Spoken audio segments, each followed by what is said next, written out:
Buenos días muchachos, bienvenidos a indicaciones sobre los trabajos semanales de su clase de protección de cultivos. Recomendaciones en todos sus trabajos, ¿sí? Primero, obviamente, revise su ortografía. Utilice la menor cantidad de texto posible, sobre todo en diapositivas. Tome fotos claras, si se solicita o se pide tomar fotos claras.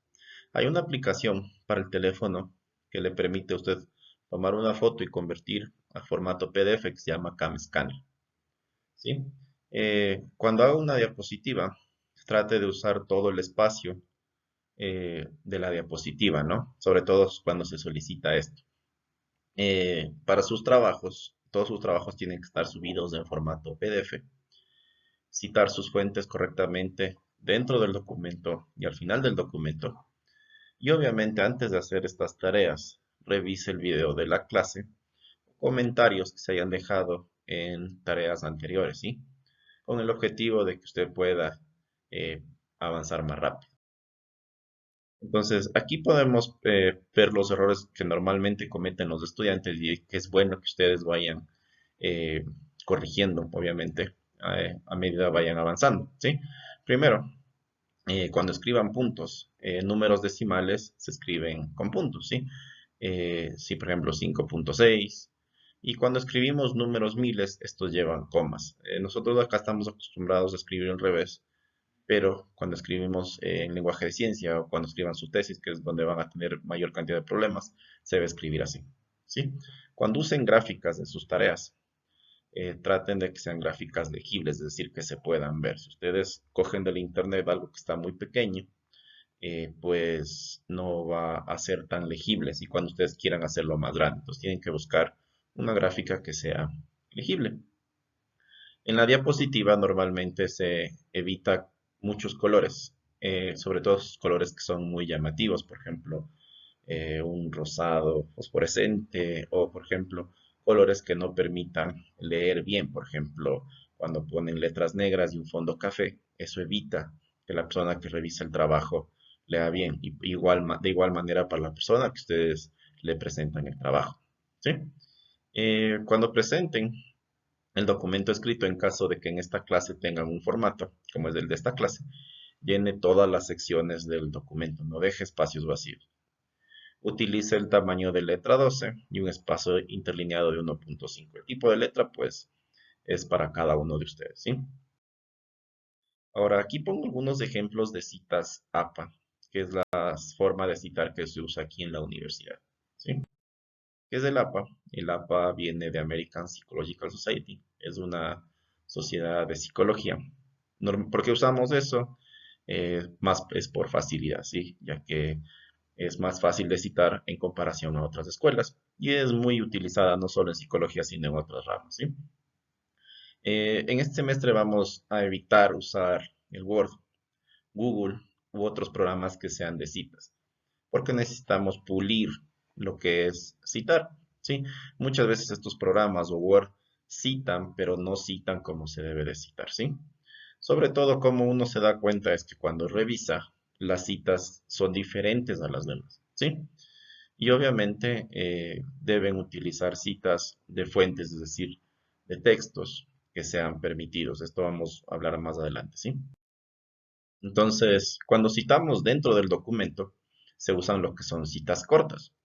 Citas cortas normalmente se cita según lo que es el número de autores, ¿sí? Si un autor, por ejemplo, escribo mi oración, ¿sí? Si solo un autor, entre paréntesis, escribo el apellido, en este ejemplo va a ser estudiante, coma, 2021, cierro el paréntesis, ¿sí? Si son dos autores, pues escribimos estudiante y estudiante, coma, 2021. Pero cuando son tres autores o más autores, solo escribimos el apellido del primer autor, en este caso va a ser estudiante, et al, va a venir en cursivas, ¿sí? Punto, coma, 2021, ¿sí? Estas citas cortas por lo general se usan a la par de una oración, si es que están haciendo un documento escrito. Si están haciendo en una imagen, pues se pone a la par de la imagen, ¿sí? Normalmente se escriben en oraciones con un punto después del paréntesis. Por ejemplo, el estudiante cita correctamente su tarea, escriben la cita entre paréntesis y un punto. El punto no va antes, sino el punto siempre va después, ni tampoco va dos puntos, uno antes y uno después. Eso es incorrecto. Entonces, esta presentación tiene algunos ejemplos dependiendo de la fuente que ustedes van a necesitar. Si esta presentación está disponible en lo que es el SGA, ¿sí? Entonces ahí tenemos un ejemplo de publicación científica, de un artículo de revista, de un libro o de un capítulo de un libro, ¿sí? Lo que tienen en común el formato APA es que siempre se pone el apellido, coma y la primera inicial se pone un punto. Y de ahí se pone coma y se pone el resto de autores, ¿sí? Entre paréntesis, por lo general, siempre va el año o la fecha en la que fue publicado. Después va el título del artículo y después va en dónde fue publicado. Y después de donde fue publicado, normalmente varía mucho, ¿sí? En la actualidad se usa esto del DOI, que es un registro digital, ¿sí? Voy a hablar del DOI más adelante y cómo ustedes van a poder descargarse archivos gracias a eso, ¿no? Aquí tenemos otros ejemplos adicionales. Estas citas obviamente van a lo que es al final del documento. Si estas son citas cortas que ustedes van a poner en la parte al final, o si es un trabajo de diapositivas, lo van a poner al final, ¿sí? Normalmente estas diapositivas, perdón, estas citas se ponen en un orden alfabético, o sea, A, B, B, para que sea más fácil que la persona que esté leyendo el artículo pueda encontrar la cita que está buscando. Ahora, fuentes de consulta que usted puede usar en este semestre. Vamos a usar lo que es el Google Académico. El Google Académico es del Google, eh, pero tiene la ventaja de que filtra específicamente a páginas que tienen documentos de tipo académico. ¿Sí? Evita lo que son Facebook, evita lo que son Twitter e Instagram, páginas que no son de tipo académico. Entonces, en la barrita que está ahí, ustedes lo que hacen es escribir el título o el autor del artículo que ustedes estén buscando y les va a aparecer una pantalla de esta manera, ¿sí? Normalmente le va a aparecer siempre al inicio el que sea más parecido, ¿sí? Traten de poner nombres que ayuden a la búsqueda, ¿sí? O sea, evitar artículos, por ejemplo, Barcelona de España. SD no aporta, ¿sí? Ya que SD hay en demasiados títulos, y entonces traten de poner las palabras clave, se llama eso. Y cuando quieran ver la cita, como ven en la flechita, hay esa parte de comillas, les va a aparecer una ventana que les va a botar diferentes formatos de cita. Y este es un problema, por ejemplo, de que cuando nosotros usamos fuentes externas para lo que es citar, si se dan cuenta, el formato APA, que es el primero, está mal citado, ¿sí? Sobre todo falta lo que es la editorial y obviamente falta lo que es el DOI. Para descargar, pues, el archivo se usa lo que es el DOI. El DOI, usted se puede descargar publicaciones gratis en esta página que se llama Sci-Hub. Entonces, en vez de buscar con el título, ustedes buscan lo que es el DOI, ¿sí? Lo van a pegar ahí y el Sci-Hub les va a permitir descargarse el artículo sin tener que pagar y sin tener que estar buscando tanto, ¿sí? ¿Dónde encuentro el DOI? Por lo general, abro en el internet después de consultar o después de buscar en Google Académico y va a aparecer normalmente en el artículo en la parte de abajo, ¿sí? Eso copiamos, lo pegamos en el Sci-Hub y me permite descargar este artículo. Caso contrario, pues les va a tener, eh, van a tener que pagar. Y normalmente cuando hacemos consultas, si tenemos que consultar bastante, no es algo viable, ¿no? Para descargar libros hay esta página que se llama Library Genesis y funciona igualito, ¿sí? Ustedes van a poner el título, el autor, ¿sí? Y les va a permitir descargar un libro incluso, ¿sí? Esta página es preferible para descargar libros. Entonces ponemos, por ejemplo, Agrios y me va a aparecer los que estén más parecidos con eso, ¿sí? Y ahí donde dice Mirrors y ven los números 1, 2, 3, 4, 5, va a ingresar a uno de esos y les va a permitir descargarse el libro, ¿sí? Entonces hay diferentes idiomas, si quieren leer un libro aparte de los que se pide o se recomienda, ¿sí? O si necesitan algún libro en su vida en un futuro. Ahora, ¿cómo se van a calificar los trabajos? Vamos a asignar 4 puntos si es que usted cumple con la tarea que se está asignando, es decir, si se cumple el objetivo de la tarea, ¿sí? Las citas van a tener un punto. Si utilizan el formato que se está pidiendo, va a ser un punto. Si el trabajo es presentable, tiene otro punto, legible. Si, por ejemplo, legible es si se pide una foto y la foto no se puede leer, pues eso les va a costar otro punto. Si tiene ortografía, que estas partes ya deberían de tenerla, un punto. Y si el documento está convertido en formato PDF, va a valer 2 puntos. ¿Sí? Trabajos atrasados que tengan una semana de retraso, pues se califican sobre 7. Trabajos atrasados que tengan más tiempo, se califican sobre 5. Y obviamente trabajos que te han copiado son 0 directo. ¿Sí? Ahora, esta parte de aquí es para hacer lo que generalidades del trabajo. De aquí en adelante voy a comenzar a hablar en cada semana. Entonces, cuando ustedes quieran revisar el trabajo de cada semana, pues lo único que hacen es saltar a esta parte de la presentación. La primera semana vamos a evaluar lo que es un biol. Un biol es un abono de tipo orgánico, ¿sí? En esta clase nosotros estamos aprendiendo a evaluar diferentes métodos de control. En este semestre escogí lo que es un biol. Y la estadística que vamos a aprender o el método de evaluación que vamos a aprender es para enfermedades monocíclicas. Monocíclicas, si recuerdan la clase de fitopatología, son enfermedades que cumplen su ciclo de vida dentro de un solo huésped, ¿sí? Cuando tenemos, por ejemplo, enfermedades que se pasan de una planta a otra, el análisis es diferente, ¿sí? Vamos a ser monocíclicas, ¿por qué? Por tiempo, por practicidad, ¿sí? Porque el nivel que tenemos, todavía tenemos que cubrir un poco de asignaturas más, ¿sí? Esta semana vamos a revisar el cultivo que está asignado en el SGA, ¿sí? Y vamos a elaborar un ensayo de campo, ¿sí? Vamos a usar un ensayo experimental en campo para evaluar este biol, asumiendo que estamos en el campo y aplicamos este biol, ¿cómo vamos a evaluar si realmente cumple con la función que debe de cumplir o no cumple? ¿Sí? Vamos a usar un bloque completo al azar de 3 repeticiones, ¿sí? Y 6 tratamientos. Recuerde que tiene que haber un control dentro de estos tratamientos. ¿Qué tratamientos vamos a usar? Vamos a consultar esa página que está ahí, que es una empresa que produce bioles, ¿sí? Vamos a evaluar cuál de estos bioles es más útil para los diferentes cultivos que se me van a asignar, ¿sí? Y lo que tienen que investigar sobre todo acá en esta tarea es el número de plantas que necesita cada parcela. Esto obviamente va a variar del cultivo asignado y qué tamaño tiene que tener cada una de las parcelas. Entonces, con eso podemos calcular el número de plantas. La semana número 2 vamos a trabajar haciendo un esquema de un proyecto de vinculación corto, ¿sí? Vamos a usar el mismo cultivo asignado en la semana número 1 y vamos a aplicar este proyecto en lo que es la zona de los ríos. Vamos a escribir un FODA eh, indicando 2 aspectos de cada sección, es decir, 2 aspectos de fortalezas, oportunidades, debilidades y amenazas. Y entonces van a haber 8. Y dentro de cada uno tiene que haber lo que es uno económico y uno social.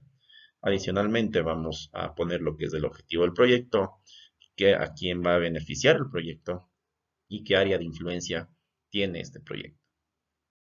En la semana 3 vamos a leer la publicación que se envía. Solo vamos a leer la página 1 y la página 2, ¿sí? Que es la fuente o más o menos lo que normalmente se hace cuando nosotros queremos evaluar un ensayo, ¿sí? La página 1 y la página 2 son los que tienen lo que interesa, las preguntas que tienen acá, ¿sí? Vamos a utilizar el formato de prácticas y vamos a subir el documento en formato PDF. Sí, las preguntas van a estar esa semana subidas en el SGA. La semana 4 o el trabajo número 4 vamos a consultar la escala de daño visual para una enfermedad que afecte a su cultivo, ¿sí? Como son enfermedades de tipo foliar, vamos a encontrar una enfermedad de tipo foliar y vamos a agregar la escala de daño y cómo cambian los criterios para las diferentes severidades, ¿no? Y vamos a practicar con el programa que usamos ahorita en la tesis para algunos de mis tesistas, que se llama Leaf Doctor. Si lo descargan en su teléfono y vamos a tomar solo 2 fotos que tengan daño foliar. No es necesario que sean de su cultivo, sino de cualquier hoja que ustedes encuentren, ¿sí? Y vamos a evaluar visualmente, esto es un criterio personal en escala de 100, y vamos a tomar una foto la misma hoja que evaluamos con el programa, ¿sí? Y lo que hay es que señalar, ¿sí? Hay que señalar la hoja justo donde están los daños. No hay que señalar como en la hoja que está en la parte de abajo, donde si se dan cuenta lo de azul de afuera es lo que está marcado. Si esa es una hoja mal evaluada, tienen que evaluar como la hoja que está en la parte de arriba, ¿sí? Vamos a registrar ambos datos y vamos a comparar para ver cómo es la evaluación que nosotros damos con la evaluación que tiene el programa, ¿sí? En la semana número 5 vamos a investigar tres agroquímicos que se usen en el cultivo asignado desde la semana 1, ¿sí? Y vamos a utilizar una etiqueta, ¿sí? Vamos a usar la etiqueta del cultivo que hemos investigado y vamos a utilizar el primer cultivo que haya en esta etiqueta, ¿sí? Vamos a investigar una maleza que esté dentro del cultivo, una enfermedad que esté dentro de este cultivo y una plaga que esté dentro de este cultivo, ¿sí? Vamos a agregar la etiqueta de cada uno y vamos a calcular la cantidad de este producto que vamos a necesitar para este, para controlar cualquiera de estas plagas, ¿sí? Normalmente la etiqueta ya indica cuánto vamos a necesitar, pero si no indica, normalmente se diluye el producto en lo que son 200 litros, ¿sí? Y obviamente lo que aprendimos en la clase es aprender a mezclar los agroquímicos. Tienen que indicar si se pueden mezclar y si se pueden mezclar, en qué orden deben mezclarse. Obviamente esto va a depender de las propiedades físicas que tenga cada uno de estos agroquímicos. Para la semana número 6 vamos a investigar una etiqueta de control biológico del cultivo que se haya asignado, ¿sí? Y vamos a hacer cálculos básicos que se hacen para estos controles biológicos. Primero, ¿cuánto producto necesito comprar de cada uno? Si en este caso tengo 10 hectáreas. ¿Cuánta agua voy a necesitar para diluir cada uno? Obviamente, si la etiqueta no lo menciona, pues 200 litros, ¿no? Vamos a calcular el tiempo de aplicación que se va a demorar. Si mi bomba de mochila, por ejemplo, tiene 25 litros, vamos a asumir que vamos a hacer esto, una bomba de mochila. Y esta bomba de mochila se descarga en 40 minutos, ¿sí? ¿Cuántas bombas voy a necesitar? ¿Sí? Para descargar todo el producto que calculé. Y obviamente cuánto tiempo me voy a demorar en aplicar. ¿Sí? Si tengo trabajadores, normalmente lo que hago es, ok, calculo esto y ya sé más o menos cuánto tiempo se va a demorar cada uno. ¿Sí? Para el trabajo número 7. Entonces, en esta semana vamos a realizar un cronograma de actividades culturales semanal. Es decir, si el cultivo dura 6 meses, va a haber 4 cajoncitos por cada mes, es decir, 6 por 4, 24. ¿Sí? Vamos a usar el cultivo asignado y vamos a indicar actividades como son desmalezado, un programa de fertilización, qué fechas aplicaría, con qué cultivo rotaría, si es que es un cultivo perenne o si dura más de un año, vamos a poner cultivos con los que podamos eh, hacer un policultivo, un cultivo integrado, ¿sí? Y obviamente un plan de fumigación de plagas, ¿sí? Entonces, como pueden ver, nos vamos a basar en lo que es la fenología y vamos a usar así, indicando así qué fechas tengo que hacer cada una de esas, ¿sí? Para el trabajo número 8 vamos a buscar el código FRAC, IRAC o HRAC asignado en el sistema y vamos a buscar un producto químico que pertenezca a esa asignación, ¿sí? Vamos a explicar qué organismo controla, es decir, nombre científico de ese producto, y vamos a explicar brevemente lo que es la bioquímica del producto, es decir, el modo de acción del agroquímico, ¿sí? Vamos a explicar la dosis que tiene cada cultivo. Vamos a indicar lo que es el color de la etiqueta, nombre comercial, ingrediente activo, ingrediente inactivo. Y vamos a buscar, para obviamente saber rotar bien los agroquímicos, otro agroquímico que controle el mismo organismo que queremos controlar con el primero. Sí, obviamente usando el criterio de no causar resistencias. Para el trabajo número. Entonces, en esta semana vamos a identificar problemas físicos que vaya a tener nuestro cultivo en el suelo asignado, ¿sí? Vamos a tener un suelo que tiene una profundidad de perfil A de 30 centímetros y que en su composición tiene 15% de arcilla, 35% de arena y un pH de 5.5. Vamos a utilizar nuestro cultivo y vamos a llenar esta tabla para cada uno de los nutrientes y para estos 4 factores que vemos acá que tenemos que corregir antes de sembrar, ¿sí? En el ejemplo que tengo aquí, por ejemplo, en la lechuga, en el perfil A, como la raíz de la lechuga es más profunda, pues es malo, ¿sí? El tipo de suelo, pues la única función que da es proveer cationes y no nos va a decir mucho, ¿no? En este momento. El pH lo que nos sirve es la disponibilidad de nutrientes, pero basado en la gráfica, qué nutrientes van a faltar. Si en este caso faltarían, pues, nitrógeno, fósforo, potasio. Materia orgánica, según la tablita que está ahí, nos va a dar lo que es la friabilidad y el estado sería bajo, ¿sí? Entonces, esa tablita que ustedes tienen ahí, van a analizar cada uno de los nutrientes y decir si es que es bueno, alto o bajo, ¿sí? Según la tablita que tenemos en la clase. Para el trabajo número 10 vamos a investigar el ciclo del cultivo asignado, ¿sí? La fenología, y vamos a fraccionar el fertilizante, sabiendo el criterio que tenemos que usar para fraccionar. Y vamos a hacer un plan de fertilización de mantenimiento. Vamos a indicar las cantidades de nitrógeno, fósforo y potasio para 2 hectáreas, asumiendo un pH de 7 del suelo. ¿Sí? No se va a perder nada de fertilizante en este suelo. ¿Sí? Vamos a usar los fertilizantes que se están usando en el video y van a indicar la cantidad de cada fracción. Va a estar la hojita de Excel para que ustedes puedan hacer estos cálculos y guiarse. ¿Sí? Para el trabajo número 11 vamos a usar los datos proporcionados en el sistema y vamos a hacer tres tipos de análisis. ¿Sí? El ANOVA, el análisis de varianza, y vamos a poner las letras y vamos a hacer una captura de la pantalla y lo vamos a poner en el formato, ¿sí?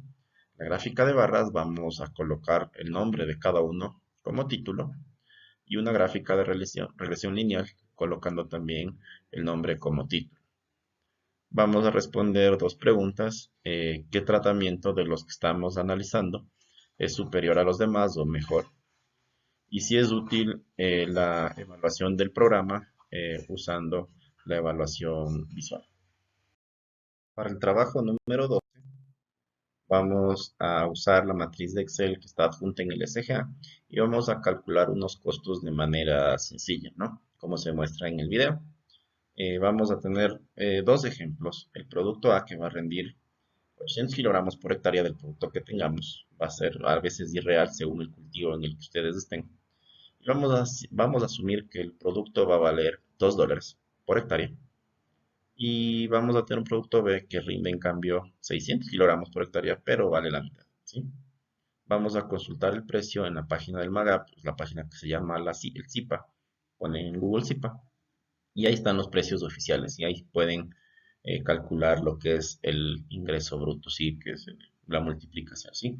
Y basado en esta tablita que es el punto de equilibrio, van a responder qué producto recomiendo, si recomiendo el A o recomiendo el producto B basado en el ingreso económico que yo tengo. Para el trabajo número 13 vamos a buscar un método de control nuevo, cualquiera, que se aplique al cultivo que se me ha asignado. Tiene que ser un artículo publicado desde el año 2000 en adelante. Vamos a realizar una presentación en PowerPoint corta y obviamente la transformamos a PDF, ¿sí? Muchas gracias por su atención a este video y muchos éxitos en cada una de sus tareas semanales. Saludos.